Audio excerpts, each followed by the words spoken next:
I believe that everybody has a story, and I'm fascinated to hear them.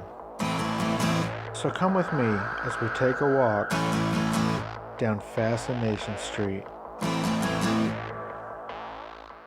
This episode is brought to you by Dollar Shave Club. I'm sure you've heard about them before. They are great razors with no hassle. You join the club for a super nominal fee, and you'll have a choice between 2, 4, and 6 blade razor cartridges. They'll come to your mailbox every month, and you don't have to worry about buying razors anymore. I've been using these guys for probably 3 or 4 years now, and I love them. It's great to have brand new, fresh razors anytime you want them, without having to think about them or hassle with all those weird contraptions and keys and finding managers and stuff at the store. So check them out. Click on the link on the Support the Show page and get started.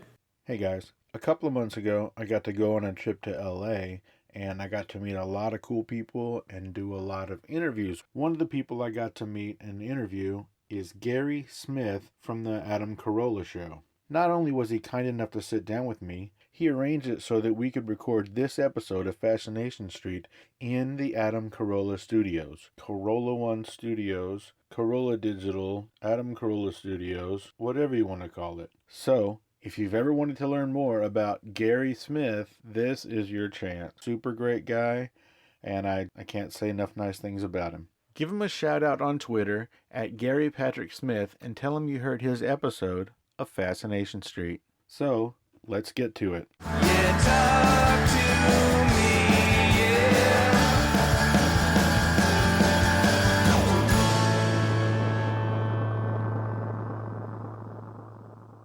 Hi, Gary. Hi, Steve. This is some bucket list shit that you're allowing me to do. I feel like I'm a Make-A-Wish kid. My pleasure. Don't be silly. Oh my gosh, it's amazing. All right, so how'd you get here, man? I decided after college that I was going to do a year at a law firm because so many people told me that going to law school might be a mistake and that I should get some real world experience, which was a good advice. And the law firm I ended up at was an eviction law firm, a giant eviction law firm in LA, with like 15 lawyers and All they do is evict people?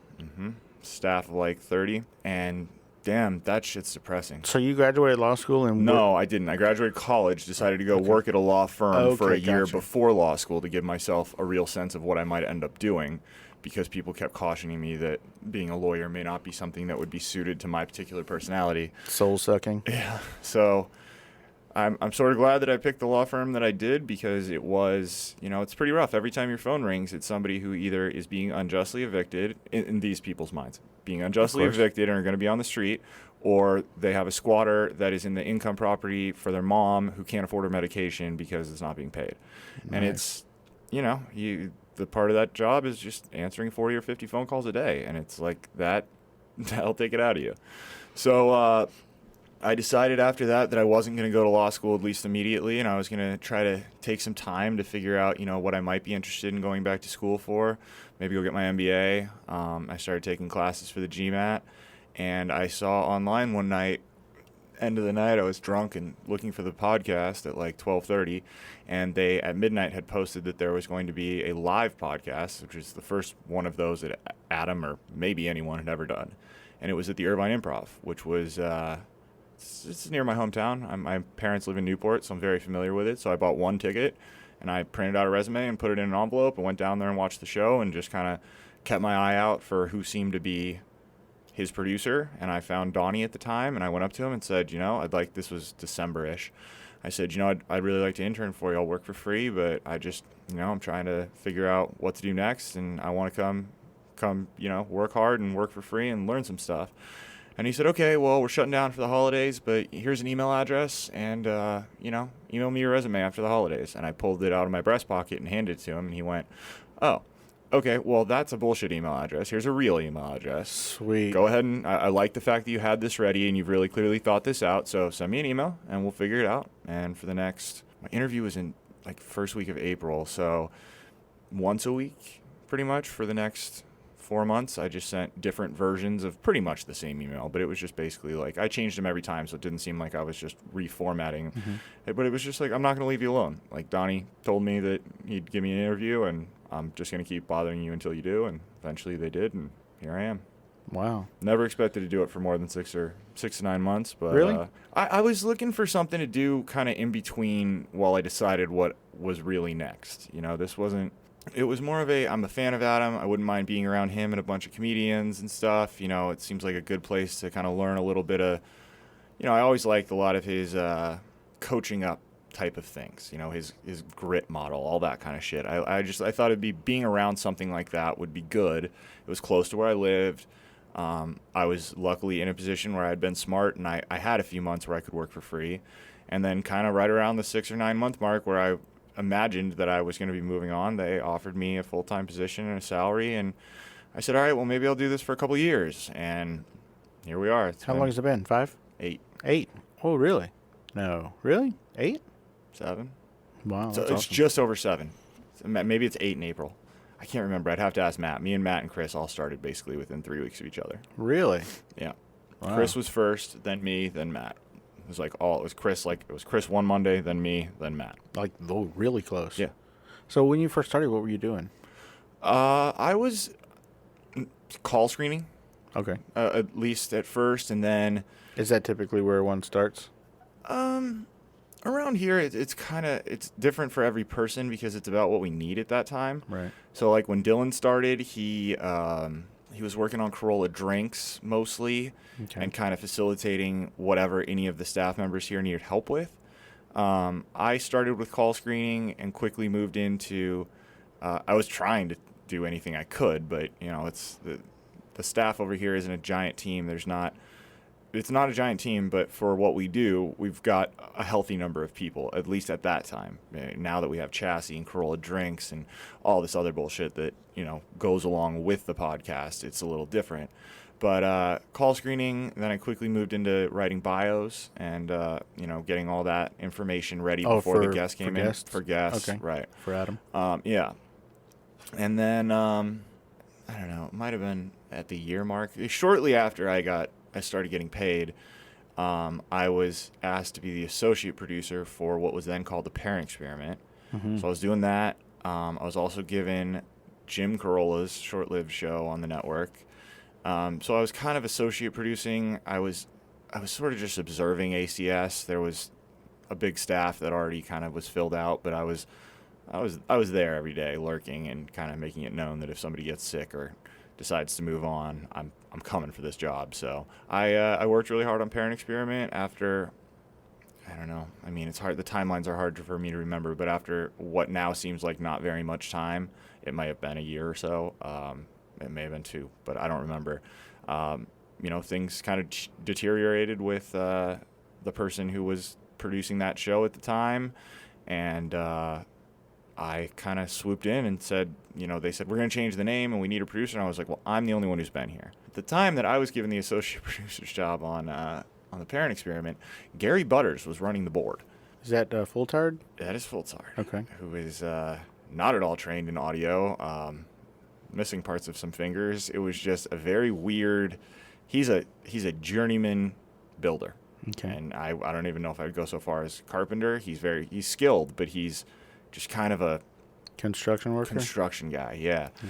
So when that all blew up, I just kind of swooped in, and I had always made it a very big point to be friends with Lynette because I'm not stupid, and the boss's wife is a good person to have on your side. And when that all blew up, I just kind of swooped in and was like, listen, I don't need anyone else. Like, I can do this myself. I can do the board. I can edit it. I can, you know, produce whatever you need for in terms of bits and segments and do all the bios. Like, just give me this. There's And not a lot of editing, right? You don't. not a ton. Not too much. No. I mean, for crying out loud, it's a little different because they'll get a little crazy and go off on a topic that they just don't necessarily want out there because they don't want to hurt feelings, or they'll talk about Right. kids' friends, parents, or whatever.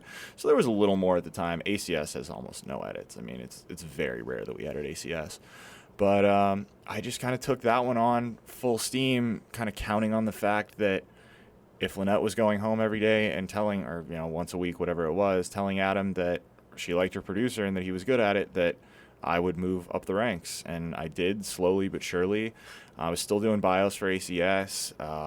I became close with Mike Lynch, who's the former holder of my job, former producer of the Adam Carolla Show, and just kind of made it clear to him that, like, I'm single and I'm young and I'm hungry and I'm happy to be here until 11:35 every night. Like, tell me what to do. Like, give me assignments. Like, at the time, 11:35 sounds Okay. crazy. At the time, we were recording the Adam Carolla Show at like 7 or 7:30. Okay, So the gotcha. show would wrap at 9:15. But my message was, if you've got shit to do for tomorrow, I'm more than happy to stay here for 2.5 hours, figure it all out, get it all ready, so that when you wake up, there's an email sitting there for you that's got all your bios for the next day, your rundowns, like whatever you need, whatever you want done to make your job easier, I'll do it.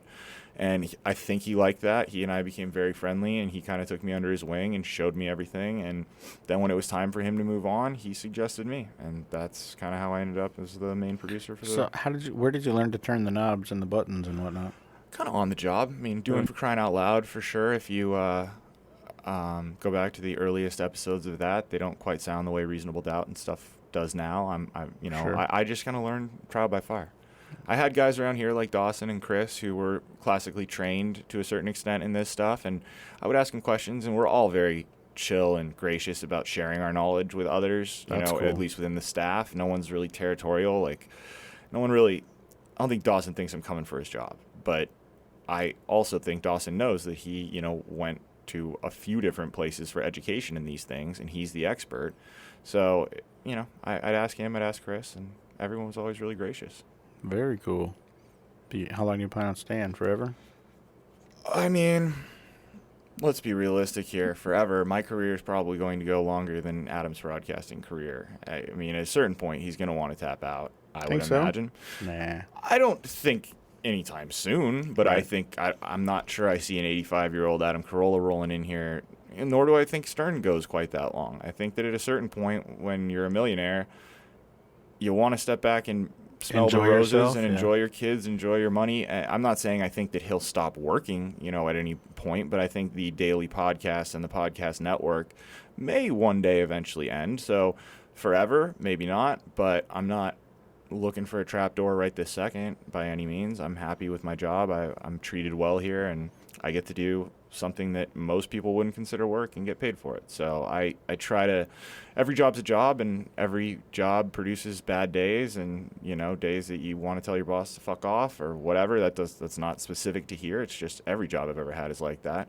But by and large, I get to listen to comedy for a living, and I try to make sure that I have a healthy understanding of that, because it's something that most people, it's ridiculous. My job is a job that allows me to go on a cruise for free and get drunk, and people want to talk to me because they think I'm interesting. It's like that's weird and not lost on me. It takes a lot of time to get used to it, but it's I'm very lucky. I'm luckier than most people, I think. Well, that's an awesome way to look at it. I mean, you are. As far as I'm concerned, yeah. But that's a great way to approach it. Let's transition a little bit. Sure. You're recently engaged. Yeah. Congratulations. Thank you very much. I appreciate that.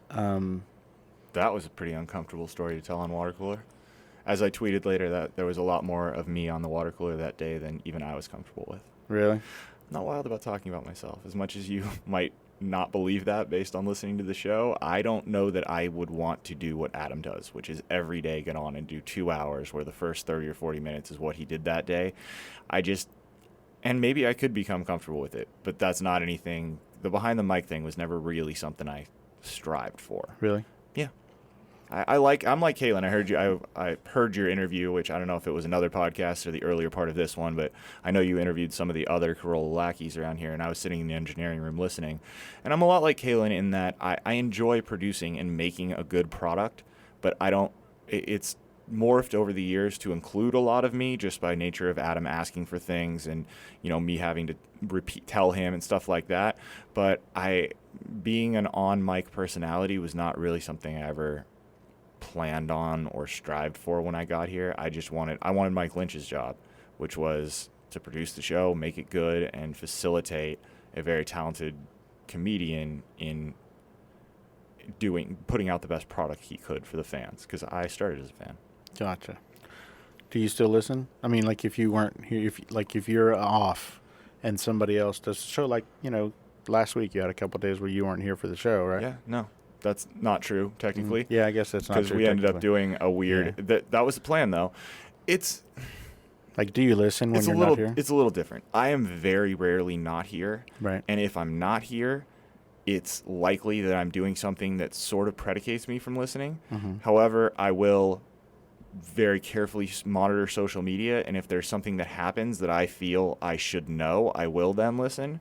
Gotcha. But, you know, I really try not to take time off here. I'm sure that's hard for an Adam Carolla Show listener to believe, because every time I do it becomes a big story and it becomes a big conversation.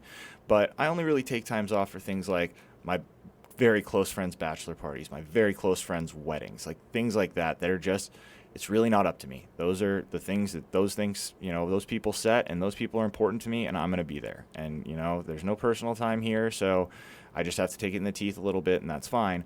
So I guess that's a long way to answer your question by saying not unless I'm alerted by a fan or a fellow coworker that there's something I need to hear, because I am busy doing other things. Right. I did listen to, but you know, I'll listen on like the flight home, something like that. But Right. I don't listen necessarily to, if I miss 3 days, I'm not necessarily hearing all 3 of those podcasts. I'll kind of skim through the portions at the front. You know, once we get to news, I don't necessarily need to hear that, stuff like that. Sure.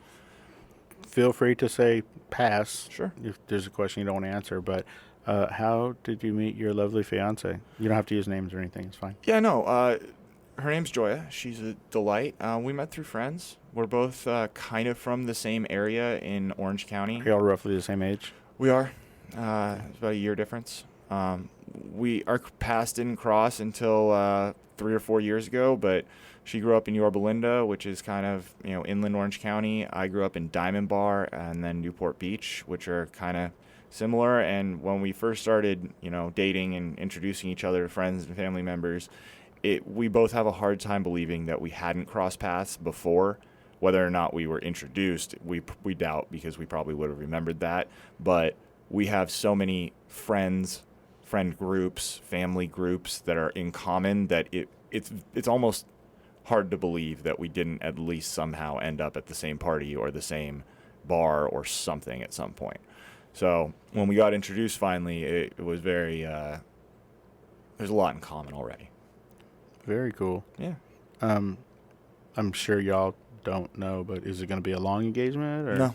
Oh, cool. No, we're looking at early next year, April or May. That's awesome. Is it going to be a destination? No, it's gonna be a destination for most of my friends. We're gonna do it in Orange County. That's where our families are from. That's where we live now. You know, I might do a destination-ish bachelor party, but we're not necessarily. I feel like the reason you do a destination wedding is because there's a place that's very special to you. Like, one of you is from, you know, their heritage is from a different land. You know, I've had a few of my Jewish friends go to Israel for their wedding, for instance. Are you Jewish? I'm not, but I joined a Jewish frat when I was in college, so a lot of my friends are Jewish. Gotcha. 75, 80%.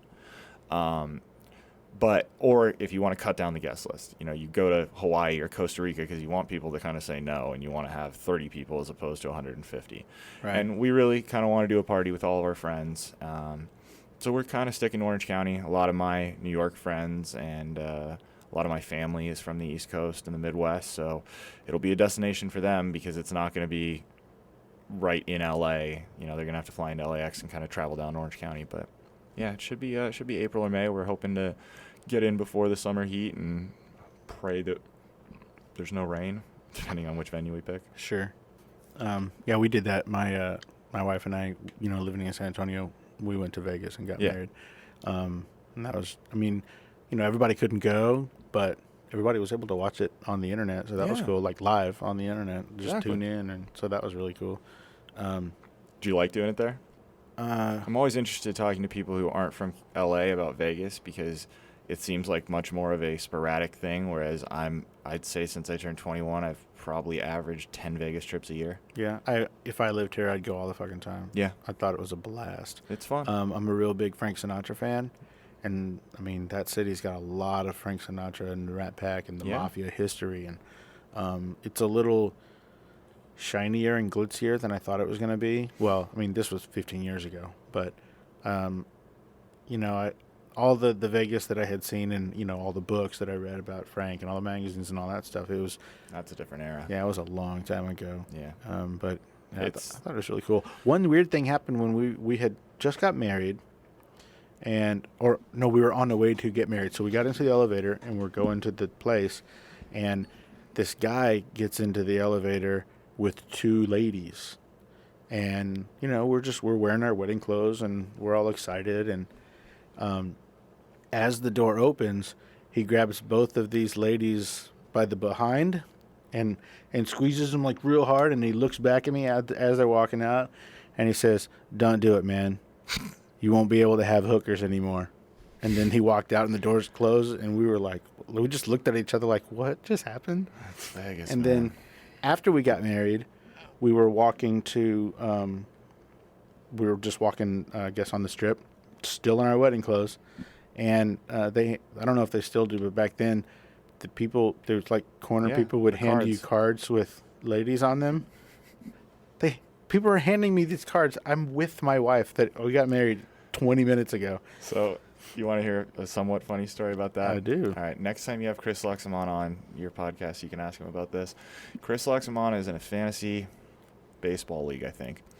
This is a few years ago, so I can't remember exactly. He's in a fantasy league of some sort. Okay. With all of his friends, and they basically make wagers before the season starts, and they pick all of these things that, depending on what place you come in, you have to do these things. And at the end of the season, they all go to Vegas, and all of the punishments are executed. So if you win, you don't get a punishment. But if you're coming fourth or fifth, you might have to wear a pair of high heels for 3 hours without taking them off while walking around in Vegas, going to dinner or whatever you're doing, right? Humiliating shit like that. Chris, one year, his thing was that he had to have 100 of those cards that you're referencing printed out with his own face on them, hand them out personally, and he was not allowed to stop until 100 people had taken them and then walked far enough away that they didn't see them drop them on the ground. And there's all his friends are standing there watching this, and if one of them saw the person drop it on the ground, even if they were 50 yards away, they'd go back, pick it up, and it went back in the stack. That is hilarious. Can you imagine the looks he got as people looked down at this, looked back up at him, and they were the same face? Oh my God, Yeah. that's awesome. I'm sure it was a fake phone number, but man, Oh, yeah. that's funny. For sure it was fake phone Holy number, shit. but it's about watching him have to do that. And Oh I my just, God. that's one of those things where I love dudes. That's some Impractical Joker type shit. Yeah, absolutely. And this was long before that was a show. This was, 10 years ago probably. God damn, that's funny. Yeah. What's your favorite thing about working here? Like, what's your favorite part of working here and doing all that you do and all the traveling and all the people you get to meet? And what's your favorite part of the job? I was going to ask who's your favorite guest, but I mean, that you can't do that. So No, that's okay. Well, who was the person that you got giddy when you found out they were coming? I'm sure there's been several. there have been several. Here's the easiest way for me to answer this question. I do not take pictures with guests. Mm-hmm. I won't ask for that because I feel it's intrusive, Sure. but I've broken that rule a couple times. Really? Yeah. Magic Johnson, although he wasn't a guest, I went to his house, but that was one of the coolest things. That's probably up there. Going to Magic Johnson's house to film video that was then used on The Apprentice, the year Adam was on it, even though they did a cliffhanger that made me look like I fucked my job up on Mother's Day, by the way. But that was really cool as a lifelong Lakers fan and Angelino, from Orange County too, but Southern California kid, meeting Magic Johnson and getting to take a I don't picture think with there's him. anybody who was alive back then that wasn't a Magic Johnson fan. The Right. guy was amazing. Absolutely. And he, just seemed to be a great guy. And so meeting him, taking a picture with him was pretty awesome.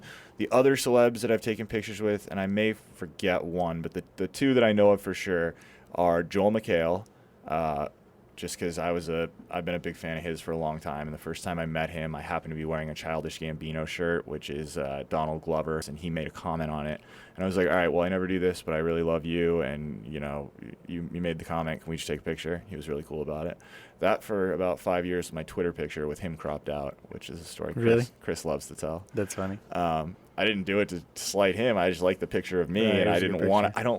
I don't want to be that guy who's got a Twitter picture up there of me and Somebody a celebrity. else, right. Like that just is. I don't know. I work in this industry. I don't need to do that. I get it if a civilian meets somebody at a party or whatever and you want to put up a picture of you and, Russell Crowe. I don't fault that person at all. But I see these celebrities every day, and I don't want to seem like a douchebag. And then the other one that I can think of was Cranston at the height of Breaking Bad.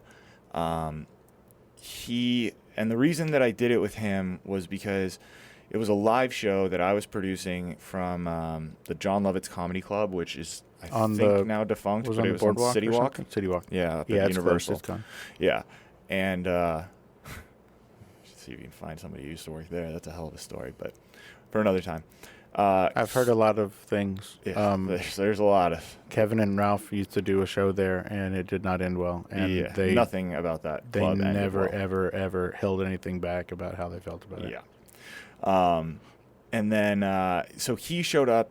Basically, the way we did live shows at that time, it's different. Was that the one with the gay eye? No, Gay Eye was in studio. Oh, okay. Yeah, Gay Eye. I was there for Gay Eye too. This was like the third or fourth time I've met Cranston, I'd been in the same room as him. Sure. But this time it was a live show, and the way we did live shows at that time, it's different now, was that we would do like 20 or 30 minutes without the guest and then bring the guests on. Right. But somebody, I won't say who, fucked up the booking and didn't communicate that. So Cranston arrived 5 minutes before the show started, or right as the show started, something like that, with his wife and daughter. And he was informed that he would be going on in about 30 minutes, and he went, okay. And he looked over at me, and I was doing search, and he asked what I was doing, and I told him, and he was like, oh, I'm helping. And he grabbed a chair and pulled it up right next to me and sat there with me for like 30 or 40 minutes, suggesting images to throw up and stuff like that, and just talking to me and just being a very normal, down-to-earth guy. So at the end of the show, I went up to him and I was like, listen, I'm breaking my rule, but can I please have a picture with you? You were just so impossibly nice to me tonight. Like, I would really appreciate it. And he was very nice about it, and he said, yeah, and I got that picture. So who's my favorite guest? Real hard to say, but those are the 3 times I've really broken that rule. So I'd say those people are kind of up there. I think that's a great answer. Yeah, thanks. What was the other question that you asked before you admitted that you really wanted to ask the guest question? What's my favorite thing to do? Yeah, here? what's your favorite part of working here? It's never lost on me that if I'm doing my job right, I'm also laughing.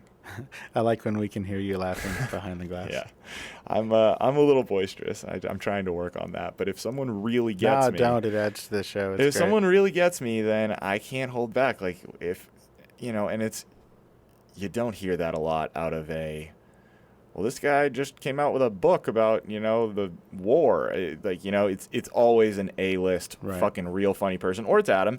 And it's just a lot of times it's Adam. A lot of times it's Adam. I mean, listen, I started as and am a fan. Like, I've been listening to Adam. I remember sneaking Loveline in my room after I was told to go to sleep, and I wasn't allowed to listen to that sexual shit when I was like 12. So I've been listening to Adam.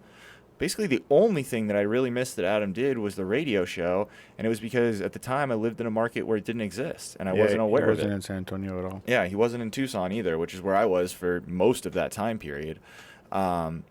So I don't know if that's necessarily my favorite part of the show, but it's of my job, but it's definitely, I like to travel, so getting to see a lot of these places is cool.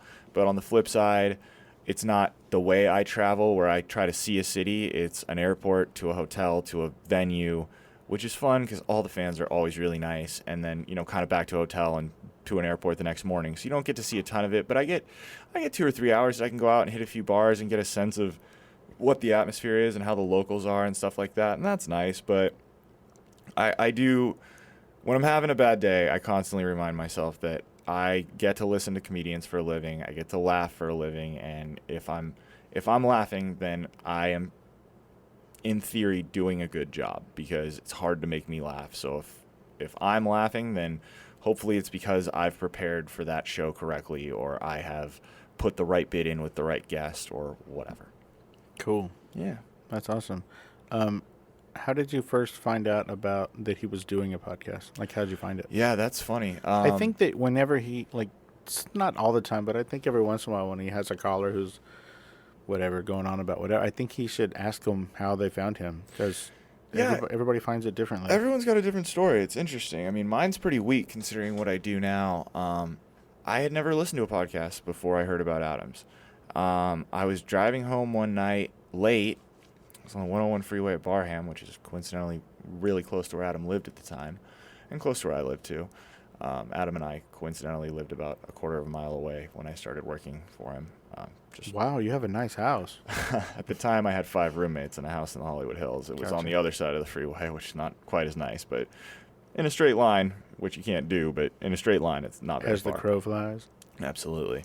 I realized it was like 10:15, which is not a time that I was usually driving. At that time, I didn't have a job or anything that necessitated that. I think I was probably coming home from dinner or something, and I just flipped on Loveline, knowing he wasn't on it anymore, but just, I like Drew too and whatever. I hadn't listened to it in forever. I just thought, whatever.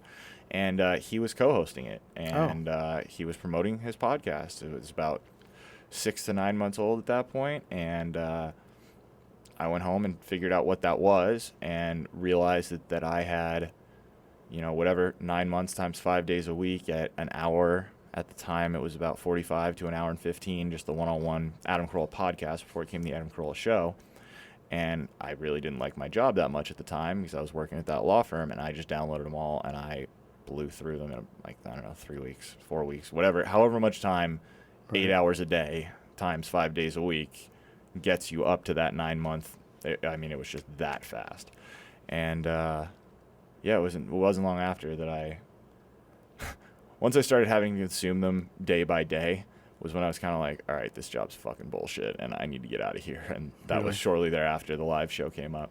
That wasn't the only thing, but I was not loving my job, but then having literally 8 hours of fresh Adam Carolla content every day was making it so much better. And then when I burned that and had to go back to Pandora and, an hour of it a day, it was kind of, I realized that was what was making me kind of tolerate what I was dealing with. Gotcha. So, the way I found the Carolla Show, like I said, he wasn't syndicated in San Antonio.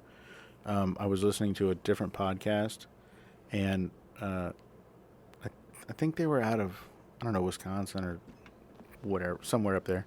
And the guy was a real big fan. It was a guy and a girl, a married couple, and the guy was a real big fan of the Carolla Show, and he listened to it every day on the radio. And he actually said, on their podcast, that I think it came out on a Thursday or something, or a Friday or whatever. But he had said, that Carolla's last day was today, and he's going to start a podcast on Monday. And the guy tweeted it to everybody, and I was following him. Oh, so you were there at the beginning? Very first day. Wow. Yeah, very first day. Yeah, I've listened to every single one. Well, I listened to every single one for the first 5 or 6 years. There's a few that I've missed while traveling, recently. But I came in. I think by the time I finished listening, he was already 10, 11 months in, something like that. During the first year, I don't even know how I got Mike August. I think I guessed Mike August's email address, and I was able to. I booked somebody on the show during the first year. Oh, really? Yeah. Who'd you book? Do you know? Yeah, his name is Scott Sigler. He's a science fiction writer, and We've had him on a couple times. Yeah, so he came on. Well, I think it's just been the one. Just the one. Okay. But he did run some commercials on Days of Thunder and Spider and the Henchman and shit like that. Yeah, I think I'd have to go back and look, but I think I may have been around when he was on because if I'm thinking of the same guy, my brother-in-law was a huge fan of his and found out he was coming on. And he's from, he's from Detroit or whatever, but I think at the time he was living in San Francisco. Okay. He's a short dude, bald. Yeah. Nice, super familiar. Nice guy. Super Sounds nice familiar, dude. But they all run together, But yeah, when Carolla decided to turn it into a network, and he had Spider and the Henchman, and he had Days of Thunder, and he had Big Three. Yeah. Life Lessons of Jim Carolla. He had Parent Experiment. He had On the House eventually. Yeah. That I was so excited when I found out that he was going to just do more shows and add more shows, and but then I got I started listening to those shows, and I listened to every single one of them, and then I got all sad when some of those shows went away, and so did we. I'm sure. Yeah, it's a up and down type of thing, but I mean, he's never. He's only spoken about it one time on the podcast. I don't know if you know that story, but there was a time where he had a decision of start a network or take a ton of money from a corporation who basically wanted to make the podcast, like let him do the podcast as he does it, but also as a TV show / radio show. Gotcha. And, kind of Sort of be, like the way Stearns is? more like Dan Patrick, Okay. or Rich Eisen. Gotcha. Yeah, they were going to build him not even here. They were going to build him a whole man cave studio type thing, kind of like what those two guys have. And he thought about it for quite a while and decided on the podcast. And I think he's happier. I think most of the people around here are happier than they would have been working in a much more corporate controlled environment with HR. And, we say some pretty fucked up shit around here. When Y'all the mics really are do. off. Every once in a while, I just find myself wanting to ask Gina, is she okay? Because Well, Gina's a special one because she's got, some. she rolls just as She deep rolls as y'all, great, but and she's great. also got she's got an amazing sense of humor, Mm-hmm. which comes through. But she's also got other jobs that she's got to worry about the Right. perception. Sure. So some of her sense of humor can't come through on the air, and it'll come through off. And the shit that gets said in this building when the mics are off would call for an investigation in any company with an HR department That's every awesome. single day. There's not much that's off limits. Great. There's clearly not much racial diversity here, so there's not a lot of racial jokes going around, but Sure. we'll throw religious jokes at each other. We'll throw, sexist male, female jokes, both ways, So it's a fun environment to be able to, Play. yeah. I mean, I don't want to repeat an example No, because yeah, I don't want don't, it yeah. to taken out of context, but Sure. Gina and I will barb each other with shit we would never say in front of anyone else, but in this building it's fine, and we all know each other. We know none of us are bigots or homophobes or whatever, so it's Sure. kind of, there's a sense of there is a level of professional comedy going on here. When the mics are off, we can be a little bit more risque, and no one's really going to get their panties in a bunch or get their feelings hurt. That's awesome. Well, listen, I don't want to keep you all night. I appreciate you opening up the doors for me Dude, and happy hanging to out. do and, it. I appreciate the gift. Thank you again. That was very sweet of you. You're welcome. You're a gracious guest. You rolled deep with gifts for everyone. That was very nice of you. Well, I just wanted to make an impact. you Hey, know? man. Just wanted to say thank you. Like That's I all. said to you earlier, it's amazing how far being a nice guy will go if you just get the ear of the right person and be a normal, nice person to them. I mean, you've always been nice to me. You've always been good to me. You're not a weird guy. So if you've said you wanted to come over and do a podcast, by all means. That's cool. I appreciate it. Yeah, for sure. All right. Well, thanks for having me, man. I appreciate it. Absolutely. My pleasure. All right. Thank you. Good times. Opening music is the song Magnolia from the 2014 album Intransigence, used with permission from Douglas Miles Clark. Closing music is Apollo from the 2001 album Into the Known by the band Sapphire. Thanks for hanging out with us and getting to know a little bit about our guest. We'll see you next time on Fascination Street.